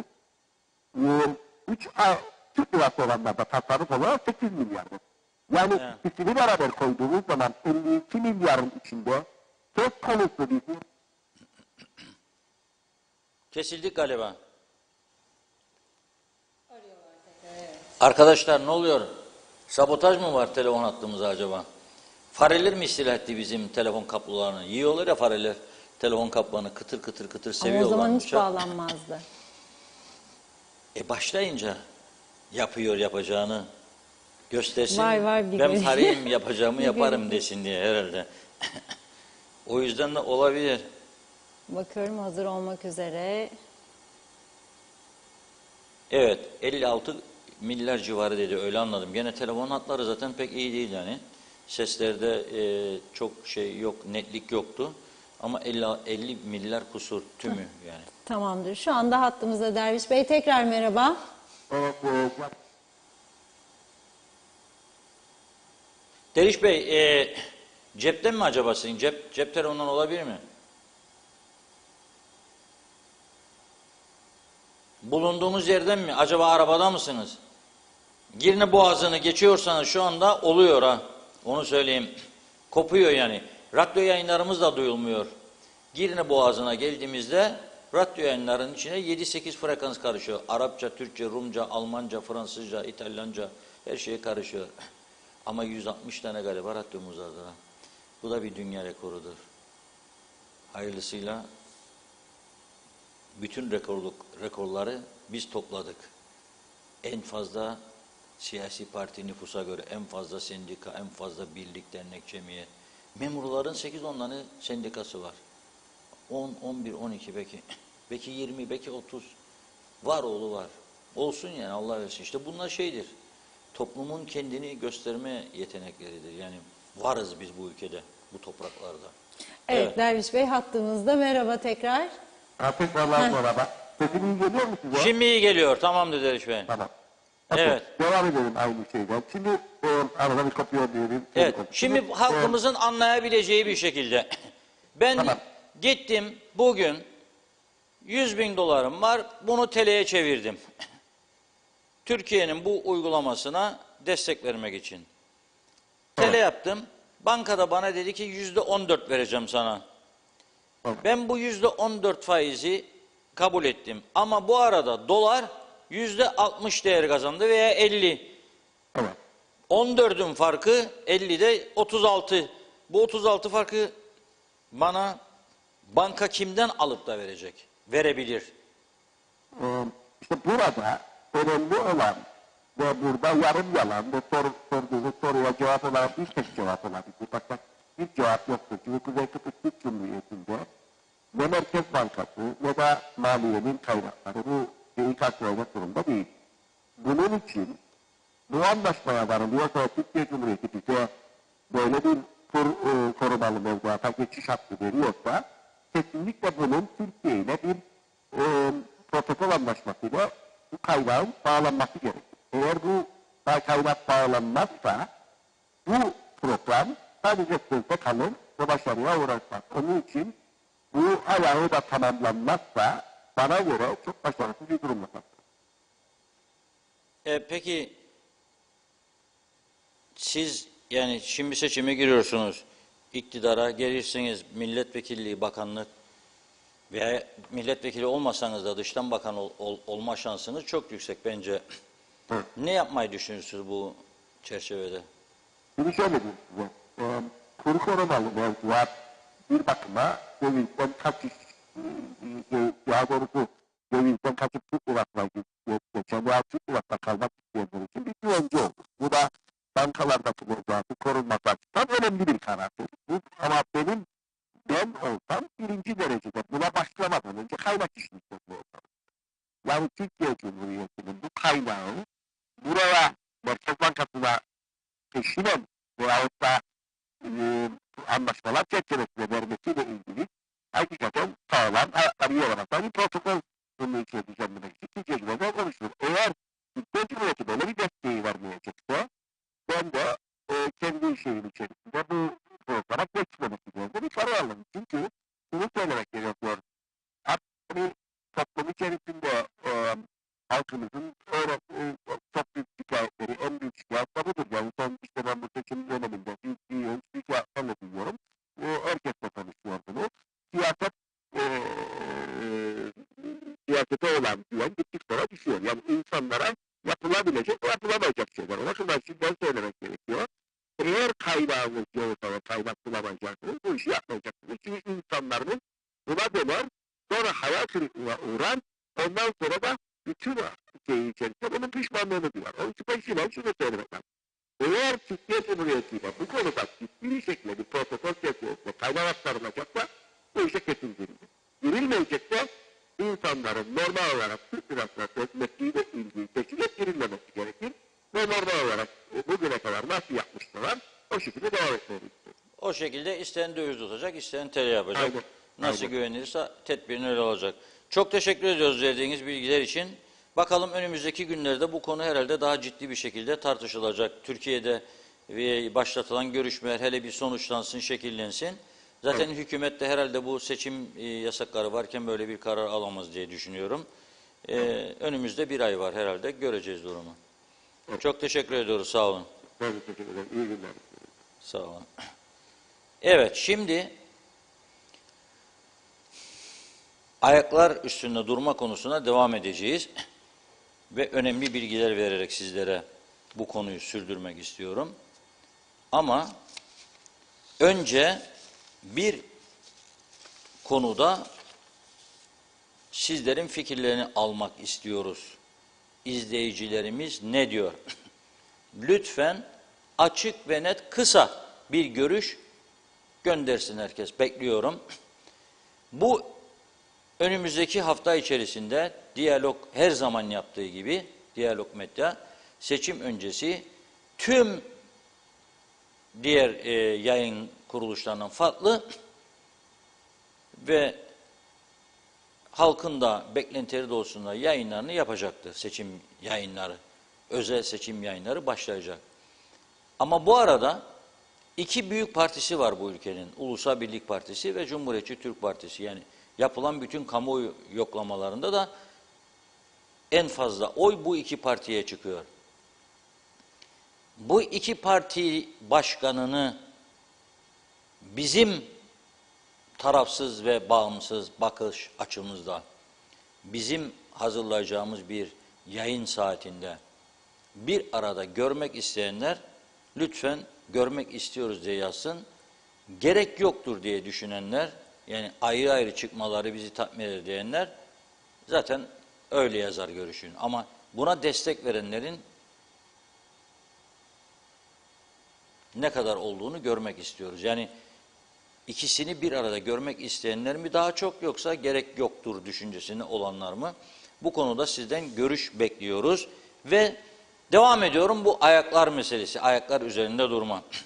Şimdi dedik ki fazla mesaileri ortadan, ödemelerini 300 kusur milyon her yıl ortadan kaldırma için adım atabilecek misiniz? Var mı bir taahhütname bizim önümüze koyacağınız?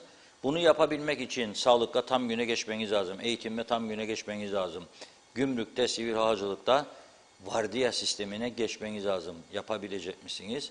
Taahhütname. 2. Okudum sizlere her bakanlıkta kaç tane daire.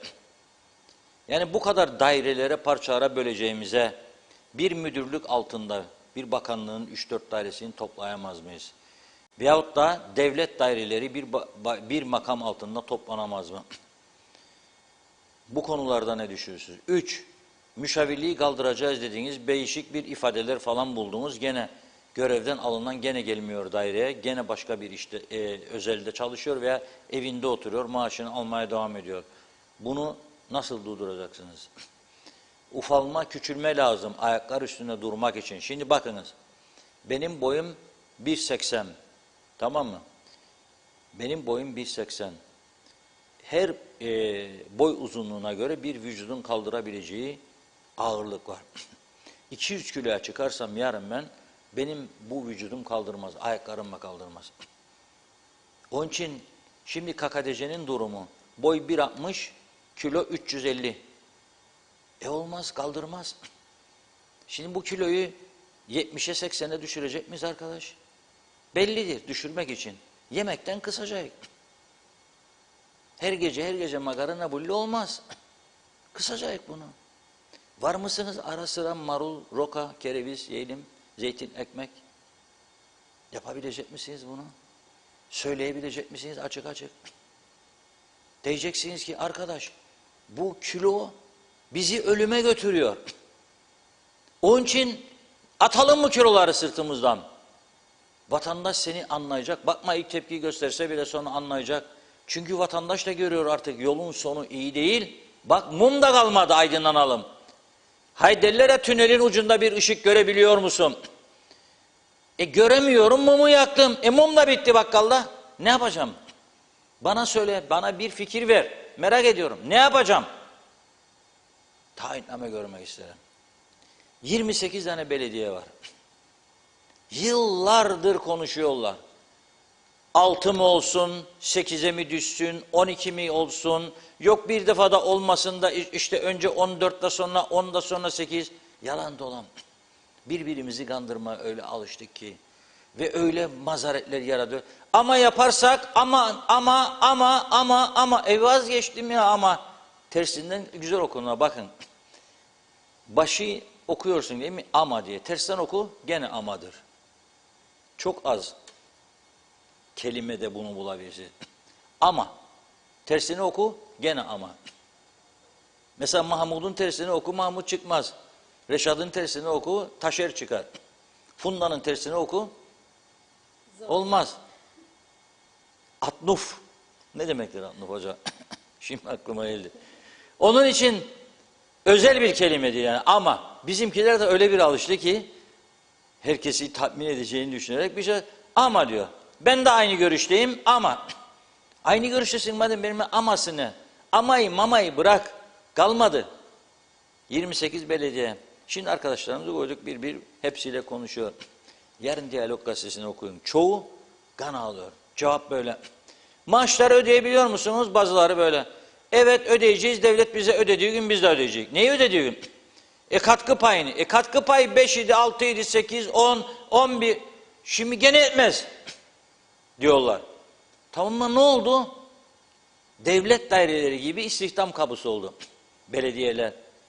Kaldırmaz bu ayaklar bu yükü. Nasıl kendi ayaklarımız üstünde duracağız? Der misin bana? De bana, deyim sana. Nasıl duracağım? Bir belediye diyor bizim diyor forklift ihtiyacımız var. 8 kilometre ötede 6 kilometre başka benim de var diyor. Ya birleşseniz işte bir forklift ikinizi de kaç tane forklift işin olacak? Benim diyor işte yağmur yağdığında sular mular diyor. Vidanjöre ihtiyacım var çekeceğim kuyular dolduğunda. Kaç tane kuyu boşaldın günde? 2 tane. 5 kilometre ötedeki de 1 tane. 5 de o yandaki de 1 tane. 3 tane vidanjör olursun orada. Bir vidanjörle boşaltsan hepsini. 8-10 kilometrelik alanda yahu. Yok. Ya gidecek seçime. Haziran'da bir seçim daha var. Hazırlandı belediyeler. Şimdi bazı belediyeler hele parası olanlar başladı boyamaya. Ya kaç zamandır benim nenem oturur evde saçından başından yağlar dökülür. Şampusu yok kadının başını şampuyla yıkasın. Boya yok ağarmış saçları boyasın. Sen şimdi başladın benim neneme ruj sürüyor. Son dakika. Gidiyor ama kadın artık. Ruju sürer kendine. Allık falan da sürmeye başladı. Görün de gelesiniz gene oyuna. Çünkü hep geldik. Hep böyle oy kullandık. Yapıyor ya bir şey bu adam diyor. Yapıyor da neredeydi bu kadar zaman? Hani neredeydiniz? Göremedim. O zaman para yoktu. Şimdi daha kötü durumdayız. Şimdi bulduk bir yerden veriyor. Nereden buldun? Sağ olsun Bakanlar Kurulu. Lapta Belediyesi aylardır ödeyemiyor. 4 ay, 5 ay. Bir cesur karar aldı hükümet.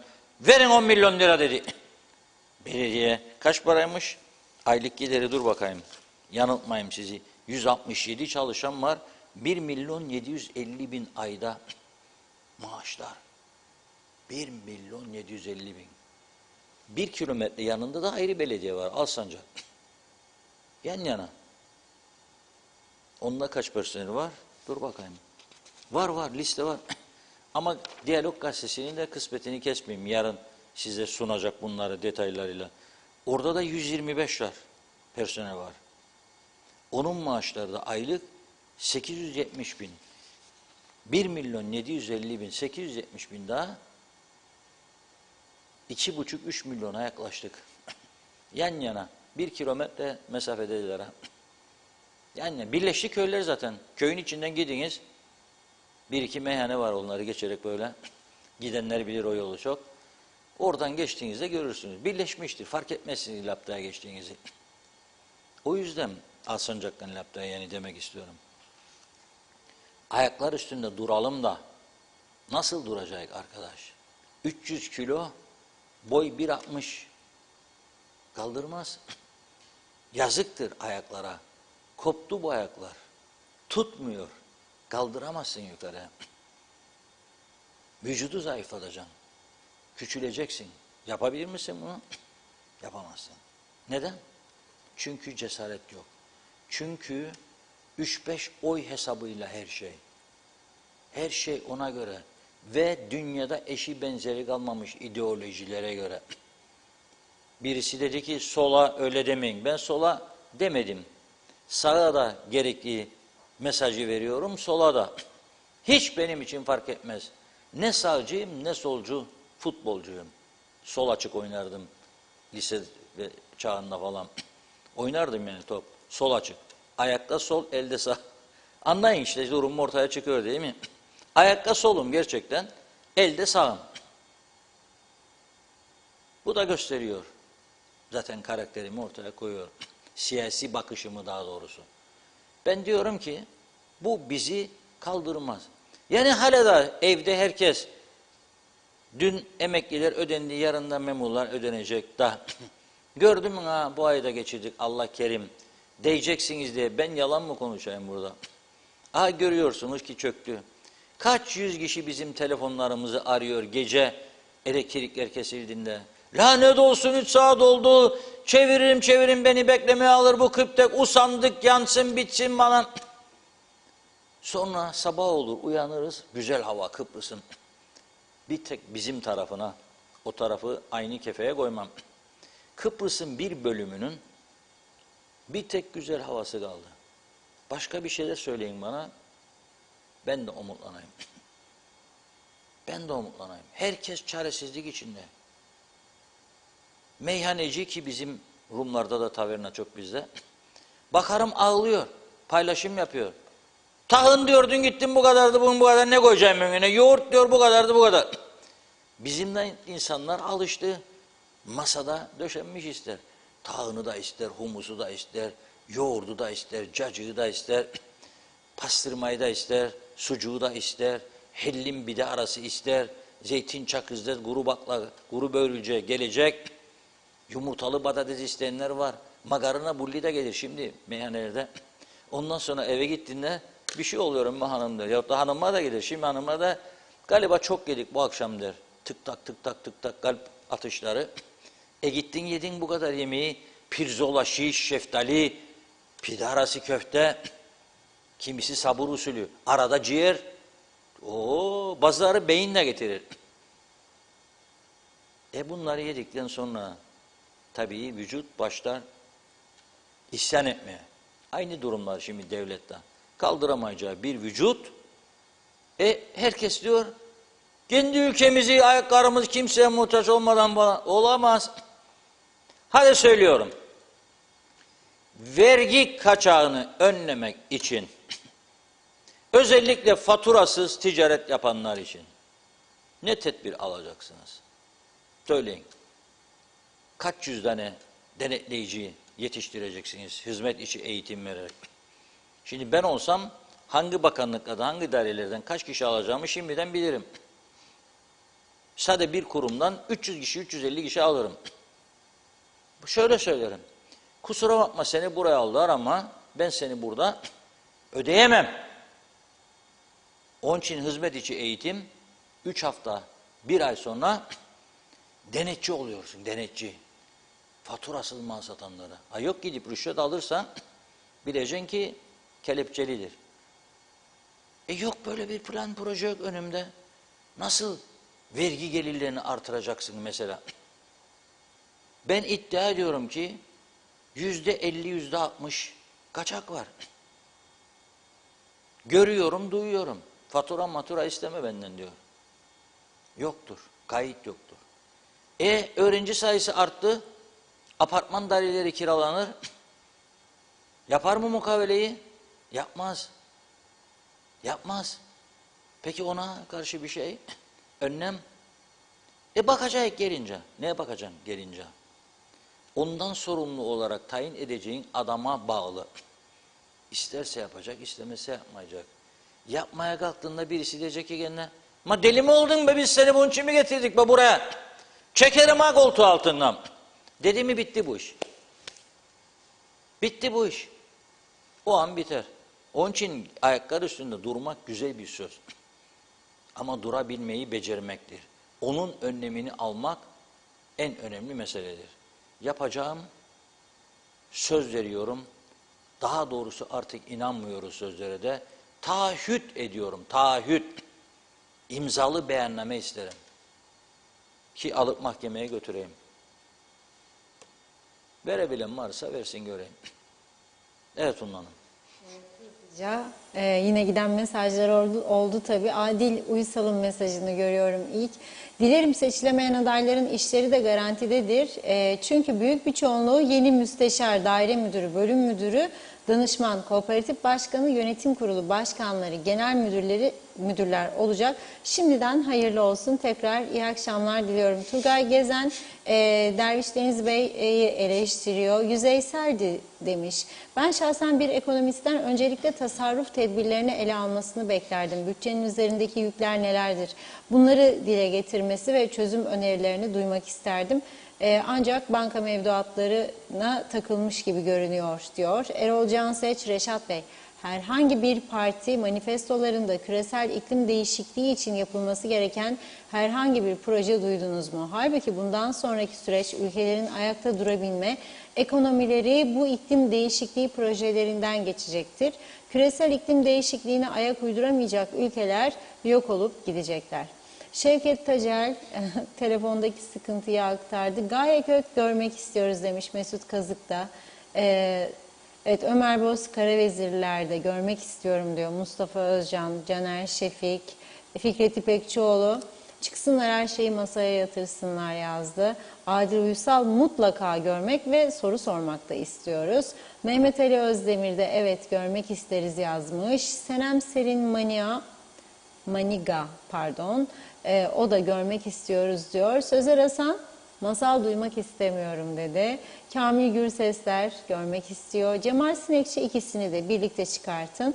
Arif Aktepe canlı yayına 2 başkan beraber çıkmasını isterim. Özkan Bişmiş de görmek istiyoruz ama Faiz Sucuoğlu gelmez diyor. Mehmet İnancı hoş vakitler değerli dostlarım. Hayırlı yayınlar. Koronasız günlere. Hasan Çevik de görmek isterim ve net sorular sorulması gerekir. Hükümet olduklarında ilk 5 icraat ne olacak? Mehmet Uluçaylı TV 2020'ye çıkıp halk için ve geleceğimiz için neler yapacaklarını isterim. Parti başkanlarının. Evet bakıyorum. Çelebi Ilık siyasi parti başkanları canlı yayına çıkmalı. Özellikle UBP, CTP, Halkın Partisi beraber çıkmalı. Murat Ayaz, herkese yeni yıllar ne kadar yeni yıl coşkusu olmasa da insanlarda yakıtta hala sorun giderilemedi. Galiba az önce bir yakıt istasyonuna girdim. Yakıt almak için yakıt yok denildi. Bu ne zaman düzelecek? Hani bakanlık yakıt için bir sorun yok demişti. Ayrıca bu müsteşarlar için herhangi bir çalışma yapacaklar mı bu partiler? Evet, yoksa böyle geldi böyle gider mi? Bu milletvekilleri hangi yasaları çıkarır diyor. Hüseyin Kaya Erdal tüm parti liderlerini 3'er 4'er gelsinler. Bu double zenginlere neler yapacaklar? Bu ülke için yoksa kendi halklarını sürü gibi güdecekler mi? Turgay Gezen böyle bir taahhütnameyi hiçbir siyasinin vereceğini sanmıyorum. Çünkü samimi değiller. Çünkü yapamayacakları işlerin taahhütnameyle kayıt altına alınmasını da istemezler. Sadece söylerler. Çünkü onlar da biliyor ki yazı kalır, sözse uçar gider. Ömer Boz Karavezirler belediyeler birleşmesin demiş. Gönyeli Belediyesi 13. maaşları ödedi. Neden? Çünkü tutumlu bir belediye. Hepsini birleştirirseniz iyi yönetilen belediyelerle batıracaklar. İyi olan belediyelerimiz kalsın diyor. Mehmet Ali Özdemir bu toparlanma anlamında Reşat Bey özellikle de Manisa ilçemiz için elzemdir. Tüm kamu binaları neredeyse hepsi eski tarihi yerler. Bir an önce mümkünse merkezi bir noktaya toparlanabilirler. Bu da özellikle vatandaşın kolay ulaşabilmesi, trafik sirkülasyonu gibi sıkıntılardan kurtuluruz diye düşünüyorum. Saygılar. Vedat Özkan belediye sayılarını siyasiler kasıtlı düşürmüyor. Çünkü belediyeler siyasilerin seçim yatırımıdır. Oy almak için belediye kadroları aşırı şişirilmiştir. Atay Yamacı 2 siyasi parti başkanını yüz yüze çıkarın demiş. Adnan Emin Kapılgan, evet adaylar biri gider biri gelir ama kazandıktan sonra kimse tanımaz. Seçimden seçime gelen adaylar vardır. Bunlara nasıl oy vereceğiz? Herkes menfaat peşinde. Cemal Sinekçi bütün partiler birlikte çıksın. Sorunlar herkese aynı sorulsun, duyalım diyor. Engin Sedat Töz'ün de iki parti lideri birlikte çıkmasını isteriz demiş. Evet, Tommy Bey diyeyim. Umursuz ve kişisel çıkarları için oy veren bu halk hak ettiği şekilde yönetiliyor. Yorulmayın demiş. Hiçbir şey değişmez. Ünsal Bayburt, görmek istiyoruz iki parti liderini. Posta dairesi ölü, orada ruhsat ve diğer işlemleri vatandaş için herhalde demek istedi. Neden yapmıyorlar? Yoksa herkes maliyenin kapısında saatlerce sırada beklemekten usandı, bıktı. Ahmet Ömer, vidanjör önemli demiş. Sıkıntıyı dile getirdi. Fikret Karahan, evet, anlayamadım mesajınızı. Hüda Kan, zamanında paranın bolluğundan her köye belediye başkanı oturttuk diyor. Evet, Necat Koray Seleker, TV'de açık oturum çok ilginç olacak. Merakla görmeyi bekliyoruz. İsmet Ezel, fatura veren yok demiş. Ya bitti ya matbaacıda ya muhasebecide derler. Fatura ihbar hattı var mı diye de ayrıca bir diğer mesajında soruyor. Sayarak her yeni yıla sağlıklı girelim. Tencere tabak dolu olsun. Semray Erensu, Reşat Bey, daireleri ikiye bölerek kiralıyorlar ve kiraları da elden topluyorlar. Dükkanları eve dönüştürüp kiralıyorlar. Kontrol eden nerede, vergiyi nasıl toplayacaklar demiş. Ali Köl, boşuna seçim yapıyorlar. En fazla 2 sene sonra tekrar erken seçim olur.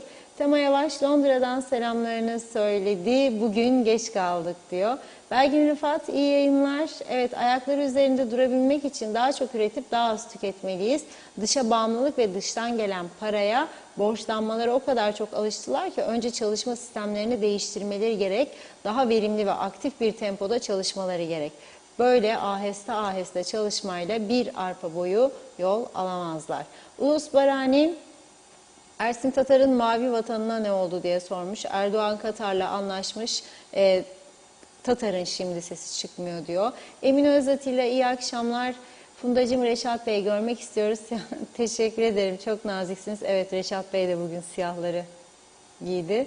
Evet, Şerife Turgay Derya da iyi akşamlar diliyor. Mehmet Hüdaverdioğlu, iyi akşamlar dilerim. Umut kalmadı. Her şey boş yazdı. Günay Şeherli, seçimler bize bir şey getirmez diyor. Yıllardır bu böyleydi. Nasıl bir anlaşma istediğimizi bilmiyoruz. Her şey bozuk. Bu ülkenin neyini bekliyoruz? Siyasetçi olmayan vatandaş yoktur. Ülke anlaşmayla ancak düzelir. Gerisi hep boş diyor. Mehmet Kurtulmuş, Reşat Bey, yılbaşında otellere gelen sanatçılardan hükümet vergi alır mı? Saygılar, sevgiler dedi. Zehra Sencer, seçim öncesi sonrası derken gelen gideni aratmıyor demiş Zehra Hanım. Evet, ayrıca teşekkür ediyorum size de. Arzu Birol'un bir mesajı var. Girne Akçiçek Hastanesi kayıt düzene girmezse Covid hep böyle yüksek olacak diyor. Doktora gitmek için sabahın 6'sında sıraya gir, sıra hastanenin dışına kadar çıkıyor. Hepimiz dip dibeyiz. Sonra doktor gelsin, tahlil yazsın. Haftaya bir daha sabah 6'da hastanede ol. Yeter artık demiş. Bu düzeni değiştirin diyor. Evet, Erkan Kaya, oy kullanmaya gidin ama yanınızda kalem de götürün. Oy kullanma pusulasının arkasına şikayetlerinizi yazın. Parantez içinde örnekleri de paylaştı. Bebek bezi pahalı, işsizim, sokak lambası yanmıyor, yolda çukur var gibi. Boşuna oy kullanmayın, seçilen de bir işe yaramaz. Ama bu tepki, şikayetler sandıkların hepsinden çıkarsa işte o zaman dünyaya sosyal medyayla rezil olurlar dedi. Evet, Vedat Allahkerim, bu ülkede garibanların, sosyal yardım alanların, borçlu insanların yılda bir beklediği 13. maaşta herkesin gözü var. Asıl olan yılda bir kez sözde bu toplumu düşünen üst düzey siyasetçilerin bağışlaması gerektiği yardım kuruluşlarına diyor, yardım etsinler. Kriz varsa hepsi elini taşın altına koymalı.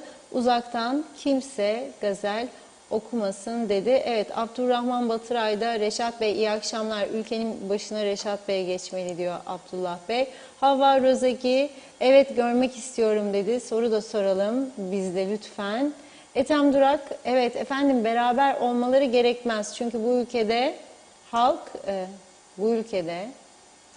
anlayamadım. Halk galiba büyük bir israf ve lükse alıştırıldı. Evet. Onları bu lükse alıştıran havuzlu villalar, vaat edenler ve sokakları demir yığınına çevirenler diyor, çevirip trafiği mahvedenlerdir. Sebep belli, dövizin yükselişi ondandır. Şimdi de Euro'ya geçelim diyorlar. Maksat Rum'a yaklaşmak demiş. Evet, zannediyorum mesajları tamamladım. Gördüğüm kadarıyla olanları çok çok teşekkür ediyoruz. Evet Reşat Bey, Bu kadarcık mı? arada öyle gitti mesajlarınız Yok canım, bazıları. bu kadar mesajı okumak bir defa özel marifet istiyor. Çünkü nazar değmesin. Bazı Türkiye televizyonlarına da bakıyorum, programlarda. Çok altımızda kalıyor yorumlar. Onun için bu bizim Evet maşallah. izleyicimizin gösterdiği ilgiye çok çok teşekkür ediyoruz. Şimdi ayakta durabilmek için çok konuşacağımız şey var ama biraz gelir gelmesi lazım değil mi? Yani ayakta durmak. Para gelecek, ödeyebileceğiz. Bir yerden para kazanacağız. Hep Türkiye, Türkiye, sonra Türkiye bize kimi bakan yapacak, kimi milletvekili karışır diye şikayet ediyoruz. Ayakta durmak için bir şeyler yapıp kazanmamız lazım. Daha çok narenciye üretmek lazım. Daha çok zeytin, daha çok zeytinyağı, daha çok sebze meyve. Ve satmamız lazım. Satacak yer bulmamız lazım. Neden salatalık 25 lira olmuş? Neden taze fasulye 30 lira? Düşünebilir misiniz taze fasulye? Yahu Kıbrıs gibi bir yerde Türkiye'de 5 lira 6 lira. Üretici diyor 2-3 tane seracı var hepsi adada. Biz de usandık diyor. Neden? Çünkü diyor bu seranın içinde diyor bu fasulyenin olması için diyor ısı vereceğim diyor hem salatalık olsun diye. Isı için diyor işte akaryakıt zam geldi. Gazlı bir şeyler koyacağım diyor. Gaza zam geldi. İlaç diyor, gübre 2 katının üstüne çıktı. Onun için diyor, biz de vazgeçtik üretmekten. Azalttık diyor, az. Üretim az olunca fiyatlar roket olur. O yüzden madem ki üreticiyi da batırdık, açın kapıları gelsin Türkiye'den. Açın. Her türlü konserve Türkiye'den geliyor. Zeytin üreticisi ülkeye, Türkiye'den her çeşit zeytin geliyor. Ne kaldı gelmeyen? Neye kısıtlıyorsun domatesi, biberi, patlıcanı, fasulyeyi, kabağı, salatalığı? Bırak gelsin. Aç kapıyı. Bakın daha önce söyledim, çok pişman olacağız ileride. 7 milletten et vardır Rum süpermarketlerinde. 7 millet. Efendim benim üretici, var üreticisi var, hayvan üreticisi. Yeni Zelanda, Avustralya, Fransa, İngiltere, Hollanda. Şimdi Uruguay'dan et geliyor. Uruguay'ın etleri çok güzelmiş. İnanmazsanız Arjantin, gidiniz, geçin metanı, gidin Alfa Market'te bir market var, vitrin var orada. Gidip görünüz ya. Gidip görünüz. Para gelmesi lazım. Para nereden gelir? Dün gösterdim size. 550 milyon euroluk yatırım, her yıl 700 milyon euro Rum ekonomisine katkı sağlayacak. Onlarda Larnaca, Baf havaalanında gelen yabancı turistlere hızlı muamele, güler yüz, welcome to Cyprus diyerek. Ya bazıları şimdi Christmas'mış diye Kıbrıs sucuğu ikram ederlermiş. Acenteler. Bir de bizim Ercan Havaalanı'na bakalım. Şimdi bir izleyicimiz şu an yolladı. Yani zannetmeyin böyle bazıları işte turizmcilere yağ çeker. Yok öyle bir şey. Babam yok. Bir değerli hocanın kızı gelmiş dün gece Türkiye'den. Da orada çekmiş videoyu. O da annesi demiş bunu Reşat Bey'e gönderelim. Gönderdiler. Teşekkür ediyorum kendisine ve yayınlıyorum. Birlikte görelim. Kısa bir video. Entrada em Domo. Nerede? Entrada em Domo. Nerede?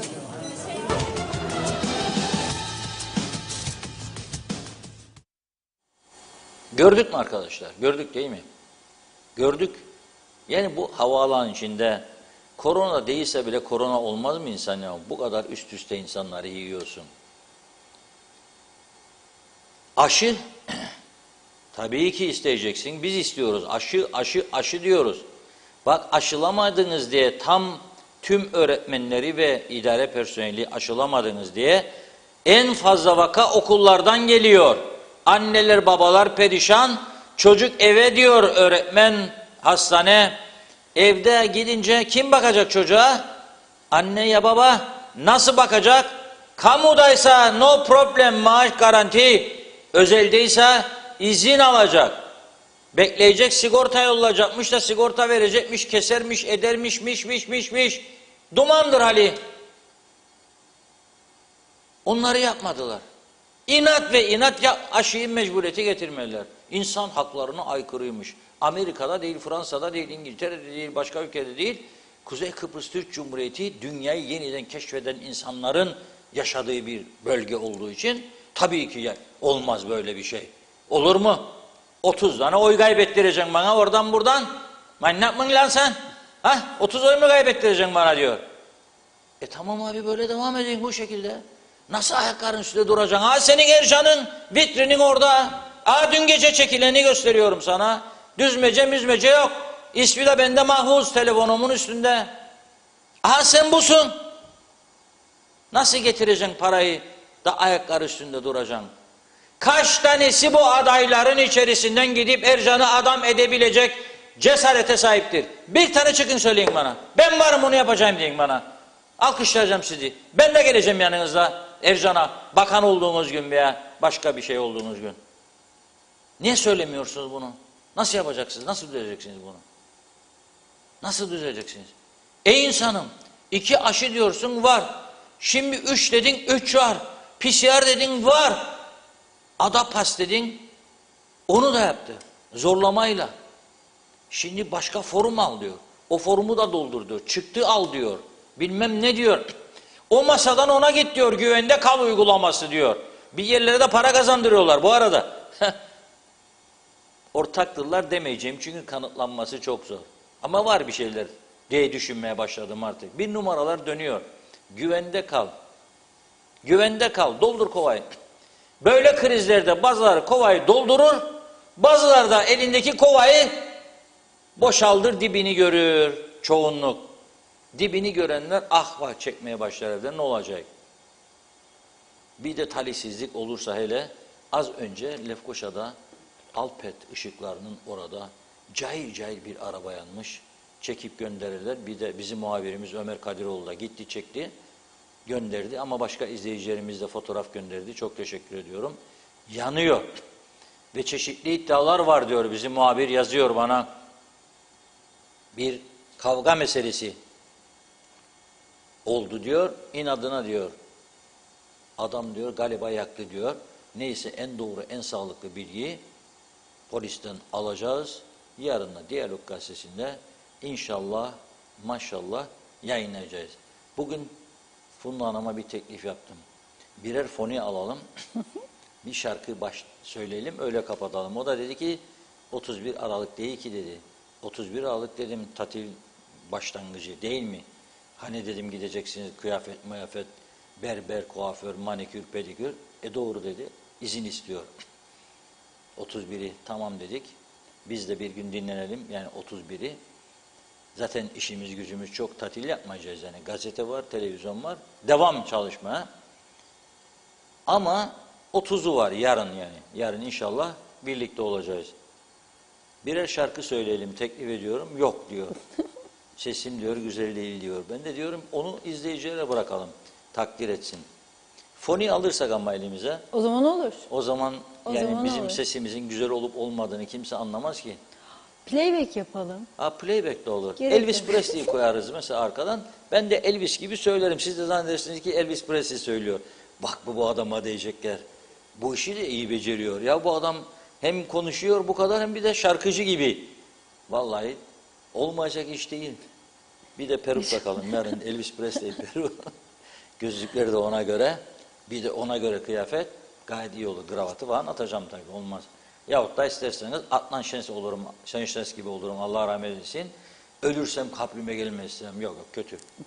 O 2022 için kötü söz söyleyenler aman aman uzak uzak. Kapının önünden geçirmeyiniz lütfen. Güzel sözlere ihtiyacımız var, morale ihtiyacımız var, sağlıklı yaşama ihtiyacımız var. İstersek başarabiliriz, yapabiliriz ama biraz cesaret lazım. Cesaret, cesaret, cesaret. Biz de ne yapmaya çalışıyoruz? Cesaret vermeye çalışıyoruz. Yapmak zorundayız. Böyle geldi, böyle gitmeyecek. Arabanın depo boşaldı. Hala da götürür mü hanım bizi birazcık daha eve kadar? Götürmez derse kadın dayak yiyecek. Götürür der sonra yolda kalırsın. İşte biz de öyle olduk şimdi. Arabada benzin yok. Gidelim mi birazcık daha diyor. Gitmeyeceksin. Çekeceksin benzinciye dolduracaksın depo öyle gideceksin. Onun için de para lazım. Para için de akıl lazım. Üretmek lazım. Hırsızlara karşı mücadele vermek lazım. Devleti çalan büyük bidonlar dolduranlara karşı devletin gücünü göstermek lazım. Helalindir kazanıyorsan kazan ama ben de payımı alacağım. Alacağım. O bir tarafın yaptığı gibi, gelişmiş ülkenin yaptığı gibi. Evet çok teşekkür ediyoruz. Bugünlük bu kadarla noktalayalım. Biz de her zamanki gibi size teşekkür ediyoruz ve programımızı burada noktalıyoruz. Yarın yeniden görüşmek üzere. İyi akşamlar.